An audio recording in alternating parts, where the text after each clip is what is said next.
Right now, you know that you exist. You know there's a you behind your eyes, a single point of view that woke up this morning, that will fall asleep tonight, that has a name, a past, and a face you'd recognize in any mirror. You never had to learn this. It's just obviously true, the most obvious fact in your entire world. But here's the strange part. You are surrounded, every single day, by other minds. A dog at your feet, a bird outside your window, a spider in the corner of the room, billions of pairs of eyes all looking out at the same world you are, and you have no idea what it's like to be any of them, or whether it's like anything at all. Does your dog know that it's a dog? When a crow catches its reflection in a puddle, does it think, "That's me"? When an octopus reaches out with one curling arm, is anybody home? Or is it a beautiful, empty machine made of salt water and instinct? This is one of the oldest and hardest questions we have ever asked. It sits right on the border between science and philosophy, and for 400 years, some of the smartest people alive have been arguing about it. Today, we walk right up to that border, and we ask the question as honestly as we can. Do animals know they exist? The wall, the problem of other minds. Here's the first wall we smash into, and it's a big one. You cannot get inside anyone else's head, not even another human's. Think about it. You assume the people around you are conscious, that they feel pain, see colors, hear music the way you do, but you can't actually prove it. You have never once felt someone else's feelings from the inside. You just trust it, because they look like you, talk like you, and flinch when they stub a toe. Philosophers call this the problem of other minds. With humans, we mostly wave it away, but with animals, it comes back with a vengeance. Because an animal can't tell you anything. A chimpanzee can't sit you down and describe its inner life. A fish can't fill out a survey. There's no language, no shared words, just behavior. Just an animal doing things, while we stand outside guessing. And the guessing has never been neutral, because hidden underneath this question is a moral landmine. If you decide an animal isn't conscious, that nothing is going on inside, then it suddenly becomes very easy to say its life doesn't matter, that hurting it isn't really wrong, that it's just a thing. In the 1600s, the French philosopher René Descartes did exactly that. He argued that animals were essentially biological machines. Clockwork. They might yelp when struck, but they didn't feel anything. The cry was just mechanics, like a bell ringing. For centuries, that idea gave people permission to treat animals however they liked, which is why this isn't an abstract puzzle. How we answer it shapes how we treat almost every other living thing on Earth. So we need a way in. A way to test for a mind, without ever being able to ask, what is it like to be a bat? In 1974, a philosopher named Thomas Nagel wrote a short essay with one of the best titles in the history of thinking. He called it, "What is it like to be a bat?" And that question, that exact phrasing, became the key to the whole mystery. Nagel said, forget the complicated stuff for a second. Here's the simplest test for whether something is conscious. Ask yourself, is there something it is like to be that thing? There's something it's like to be you. There's a feeling to it, a texture, a view from the inside. But is there something it's like to be a rock? No. A rock has no inside. The lights are off. Nobody's home. So the real question about any animal is just that. Is there an inside? Is there anyone in there at all? And Nagel picked the bat on purpose, because a bat doesn't see the world. It hears it. It screams out sound and listens to the echoes bouncing back, building a picture of the dark out of pure vibration. Echolocation. Try to imagine that. Not seeing a moth, hearing its exact shape, mid-air, in total darkness. Try to feel, from the inside, what that world is like. You can't. Not really. You can imagine what it would be like for you to flap around squeaking, but that's not the same as knowing what it's like for the bat to be a bat. And that, Nagel said, is the wall. We might one day map every neuron in an animal's brain. We might know exactly which cells fire and when. And we still wouldn't know what it feels like from the inside. The objective facts can never quite reach the subjective experience. Not everyone bought this. The cognitive scientist Douglas Hofstadter thought the whole argument was almost incoherent. If you can never check, he asked, what are we even talking about? But the bat question stuck, because it gave us the cleanest definition we have. Consciousness isn't about being smart. It's about whether there's anyone in there at all. So, how on earth do you test for that? The mirror test. It turns out, in 1970, a scientist had already built a test, and it started with the most ordinary object in your house, a mirror. His name was Gordon Gallup, and his idea was simple, almost cheeky. Most animals, the first time they see a mirror, treat the reflection as another animal. They puff up, they threaten it, they try to fight it or court it or run from it. They think they're looking at a stranger, but every so often, something different happens. After a while, the animal stops. It goes quiet. It starts moving in odd, testing ways, opening its mouth while watching, waving a limb, checking, as if a thought is dawning. Wait, that's not a stranger. That's me. So Gallup designed a way to prove it, the mark test. You take an animal and you put a spot of odorless dye somewhere it could never see on its own, like its own forehead. No mirror, no way to know the mark is there. Then you show it a mirror. If the animal looks in the mirror and then reaches up to touch the mark on its own body, not the mark in the glass, that's the moment. It has understood that the reflection is not another creature. It is a picture of itself. And to grasp that, on some level, it has to already have a concept of self. The first animal to pass was the chimpanzee. No surprise, maybe. There are cousins. But then the list started to grow. And it got strange. Orangutans passed. Gorillas. Bonobos. The whole great ape family. Then dolphins passed, swimming up to mirrors to inspect marks on their bodies, twisting to get a better look. Then elephants. One elephant, faced with a mirror, lifted its trunk and touched a white cross painted on its own forehead, again and again, checking a thing it could only see in the reflection. And then it broke out of mammals entirely. A bird passed. The European magpie, a member of the crow family, saw a colored sticker on its throat in the mirror and started scratching at its own neck to get it off. A bird with a brain the size of a walnut, recognizing itself. And then came the one that genuinely rattled scientists. A fish. The cleaner rasa, a tiny reef fish, was given a brown mark, the kind that looks like a parasite.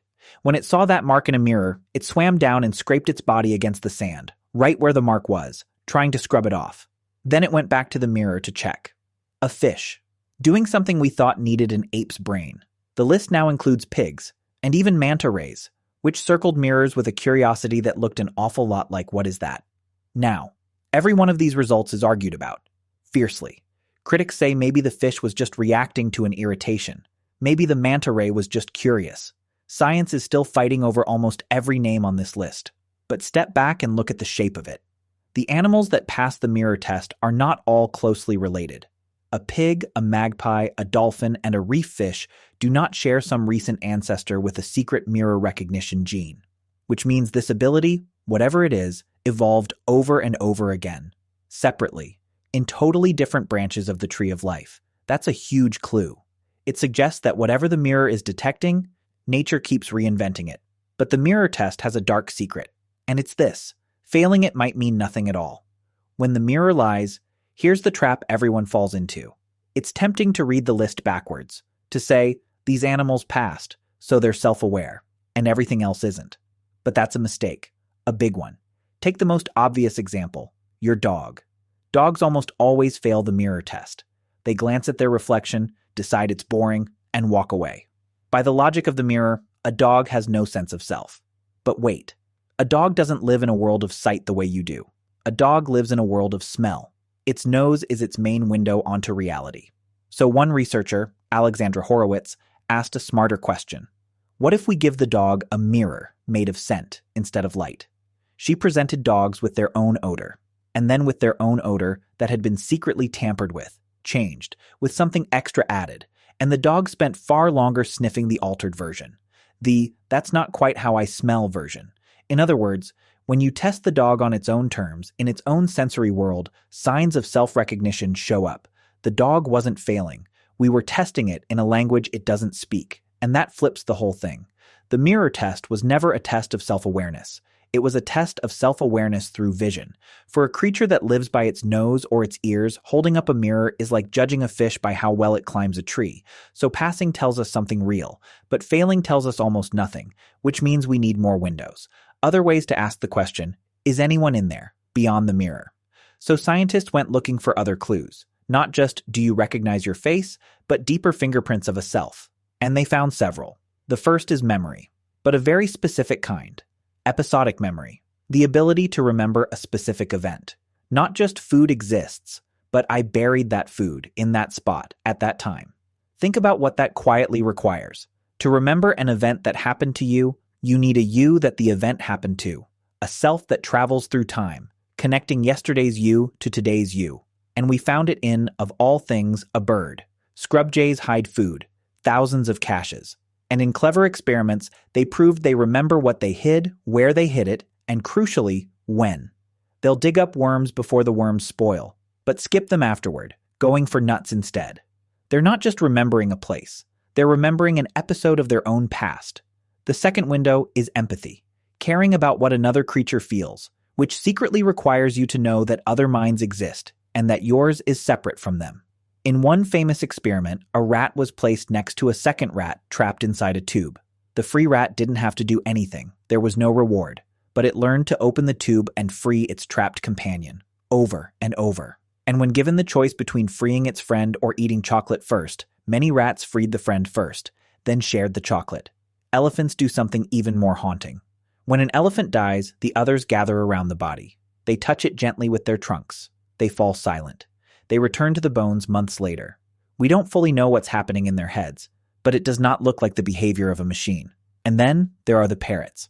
The author Eugene Linden collected story after story of animals doing things that just don't fit the dumb instinct box. Animals that seem to scheme, to deceive, to joke, to grieve. The most famous was a gray parrot named Alex, who didn't just mimic words, he seemed to use them. He could count, name colors, and once, apparently asked what color he was, and learned the word gray. A bird asking a question about itself. Now, every single one of these stories has skeptics, and they're right to be cautious. It is dangerously easy to look at an animal and see a tiny human staring back just because we want to.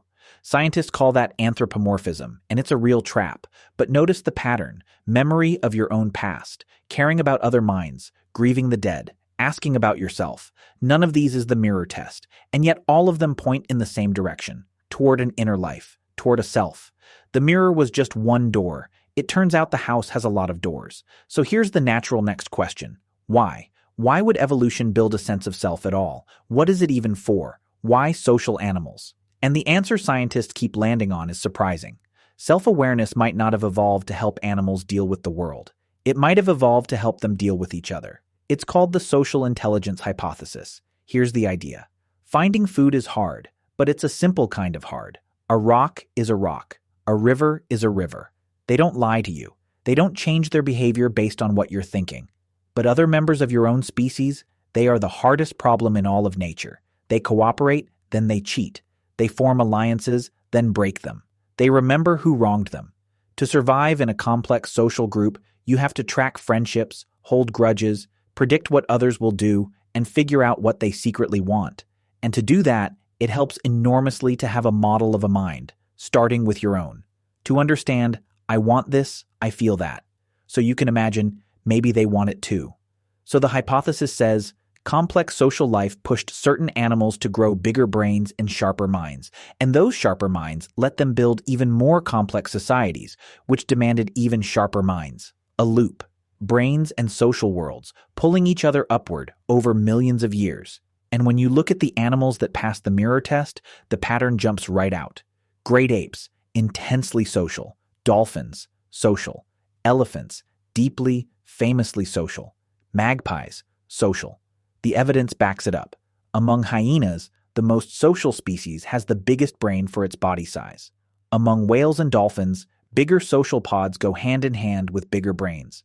And then there's the exception that proves the rule. The octopus. The octopus is a genius. It solves puzzles. It opens jars. It escapes aquariums. It uses tools. By raw intelligence alone, it should ace the mirror test. But the octopus is a loner.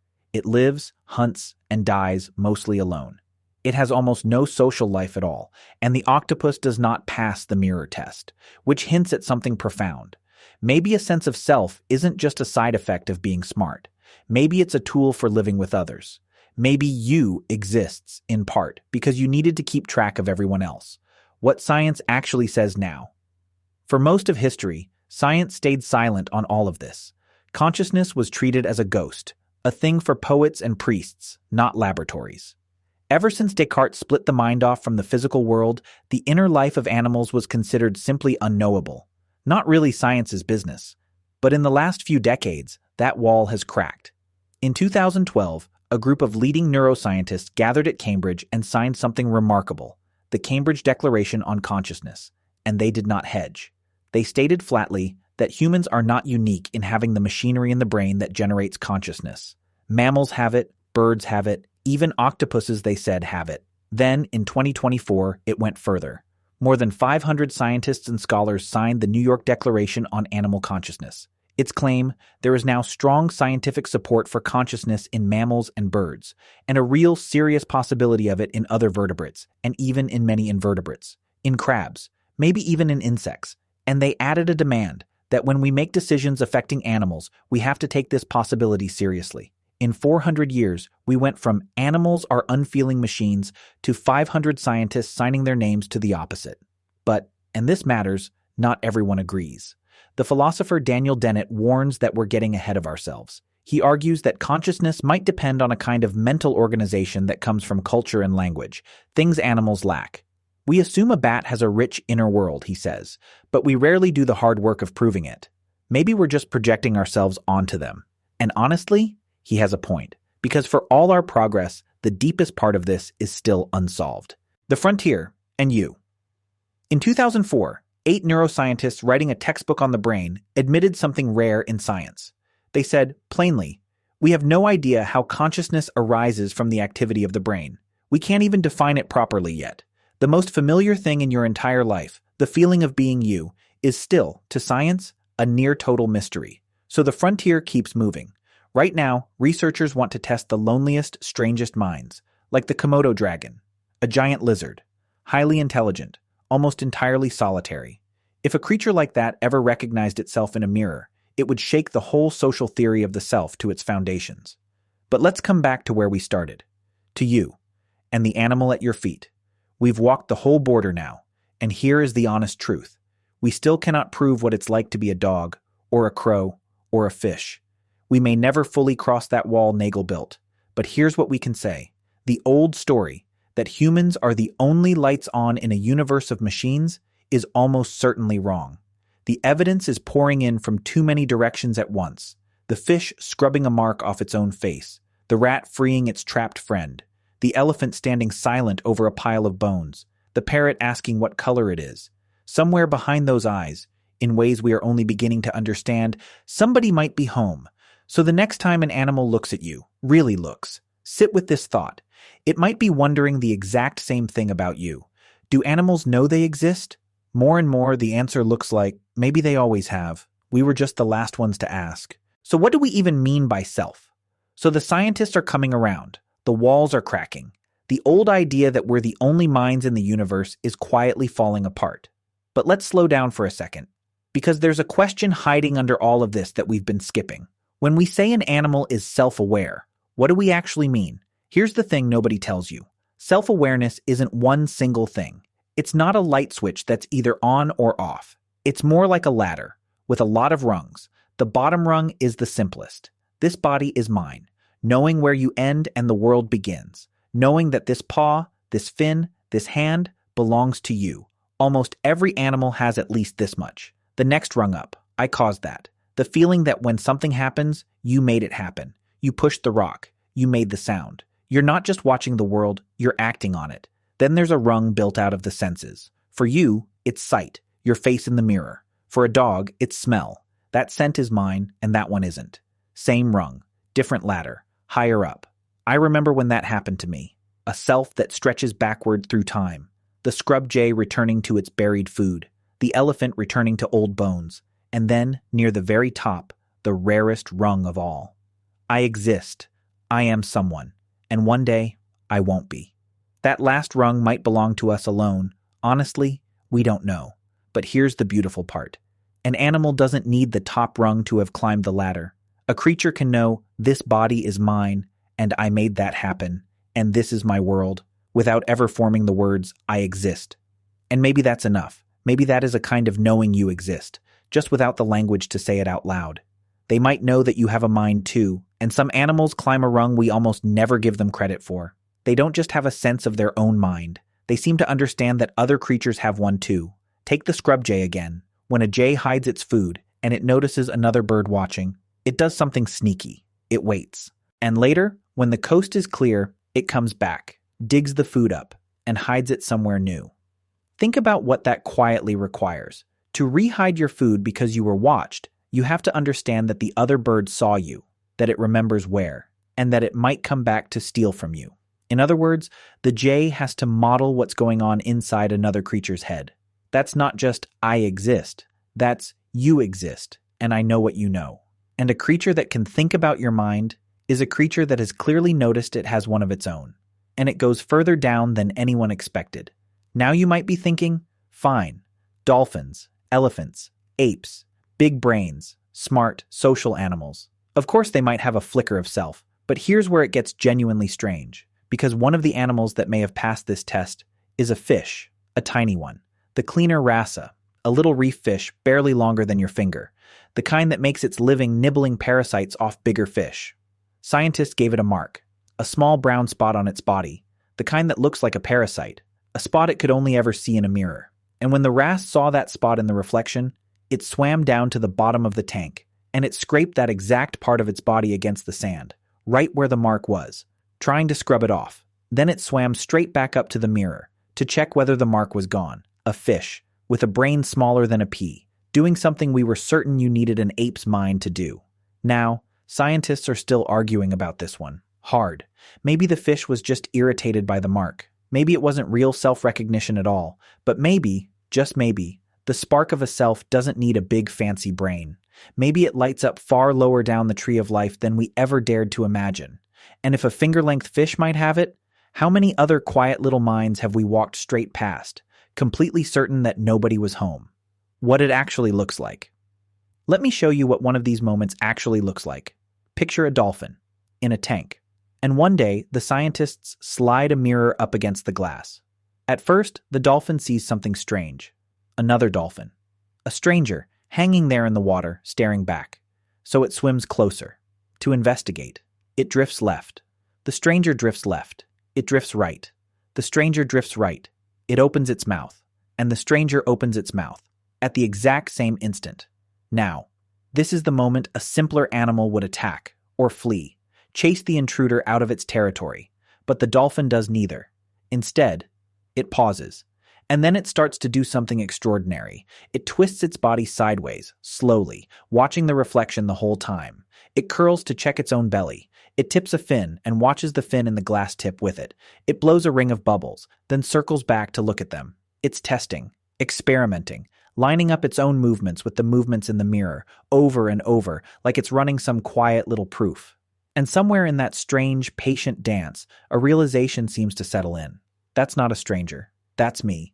Now sit with how wild that is. This dolphin cannot speak a word of any human language. It will never write its name. It will never ask out loud the questions you're asking right now. But in that moment, in its own silent way, it may have understood something enormous. This body, in the glass, it belongs to me. I am here. I am someone, inside the world. And here's what should stop you cold. Here's the part that should stop you cold. You weren't born knowing that either. When a newborn human looks in a mirror, they don't see me. They see a baby, another baby, a little playmate. They'll reach out, babble at it, try to touch the friendly stranger in the glass. Scientists ran the exact same test on human toddlers that they ran on the dolphin. A secret mark, a smudge of rouge on the forehead, and a mirror. And do you know when a child finally reaches up to touch their own face instead of the reflection? Not at birth, not at 6 months, not even at 1 year. Most children don't pass until somewhere around 1.5 to 2 years old. Let that land. For the first 18 months of your life, you may not have fully understood that the face in the mirror was you. The sense of being a self, the most basic fact of your whole existence, wasn't installed at the factory. It grew, slowly, rung by rung, exactly the way it does, in its own quiet way, for an elephant, or a magpie, or a dolphin. And that changes the whole question, doesn't it? We keep wanting a clean line. Humans on one side, we know we exist. Animals on the other, machines, instinct, lights off. But there is no clean line. There never was. There's a ladder, and we are not the only ones.